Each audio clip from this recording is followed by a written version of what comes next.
means the requirement of funds which is there for carrying out daily operations. So basically, if you compare this capital budgeting and working capital, it becomes easy for you to understand the difference, right? So on daily basis, whatever funds you require, that is working capital. Whereas if you require funds for long term, once you invest it, you will not be incurring that investment again and again. So that is the capital investment. So working capital investment is just like purchasing raw material, paying to the laborers for wages, then paying some other manufacturing expenses, admin, selling, distribution expenses, whatever was covered in your cost sheet part, operating expenses and all, that will be part of a working capital decisions, right? Whereas capital budgeting will cover only investment relating to the fixed assets when you are purchasing land, plant, building, right? So both the things we have covered. Working capital management was the last chapter, whereas capital budgeting decisions, the techniques, modern and traditional techniques that we have seen, right? So working capital, what is exactly it means when you want to carry out your daily business operations. So we have to invest money in the assets which creates the receivables. Apart from that, you will also need money for making the payments in short term. Okay, so that is why current assets and current liability are the part of a working capital, right?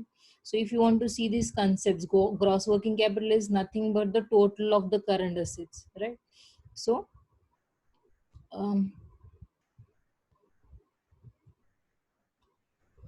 if you see gross working capital, that is nothing but the total of current asset. Net working capital is current assets less current liability.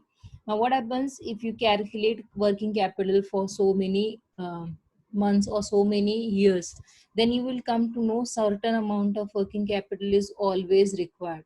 So that will be called as a permanent working capital. Suppose this year you required 1 lakh, next year you required 50,000, next year you required 2 lakh, then next year again you required 70,000. So if you compare all this together, you will come to know minimum 50,000 you require at any level of business operations. So that will be termed as a permanent working capital, irrespective of how much production level that you are increasing or decreasing. This much requirement will always be there. Then fluctuating or a temporary requirement is such. So if there is more demand from the market, then requirement of working capital is going to increase. And if there is less demand in the market, then obviously production will go down and requirement will also go down. That is what is called as a temporary requirement of working capital. Okay, all these are the factors which we already listed down. So how much will be the requirement of funds, that will depend on nature of business. Nature of business, in the case seasonal business hai, then during the season you will require more capital.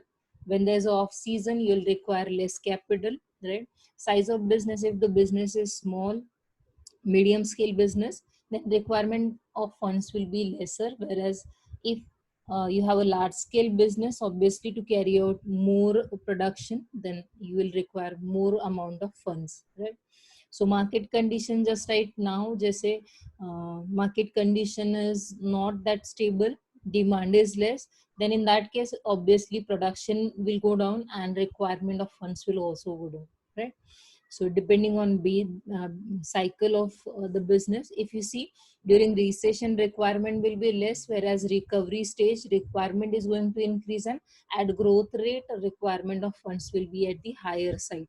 Okay, credit policy of the firm. So credit policy, we are referring to both the credit policies, how much credit you are giving to your customers and how much credit that creditors are giving to you. Now which should be more or which should be lesser? Time you are giving to the customer should be lesser, because early you receive, that is good for you, right? So when your customers, suppliers or creditors are giving you time, that should be comparatively more, so that you will get more time for making the payment. Or you will not have to make immediate payment, you will get more time to make that payment, right?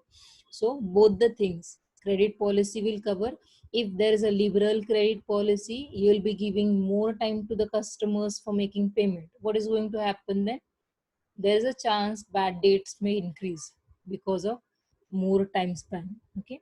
Then technology and manufacturing policy. Some of the companies, they are able to produce at larger scale, so what they do, instead of focusing on less amount, means cash basis transaction पे ना focus करते हुए, they'll be focusing mainly on the increasing the production levels and then collecting the debts afterwards. Operating efficiency, price level changes when inflation is there, then requirement is going to change. This format we already see. If prepaid expenses are given, why we are adding it in the current asset? So apart from all this investment, stock inventory and all this, apart from that, you have to make ready some amount of payment to be made immediately. Suppose for next year you have to pay 5,000 today itself. Then that apart from this investment, 5,000 more you're going to require. So whatever expenses you're going to pay in advance, that will also be included in the current asset part. Remaining things that we have already seen, right?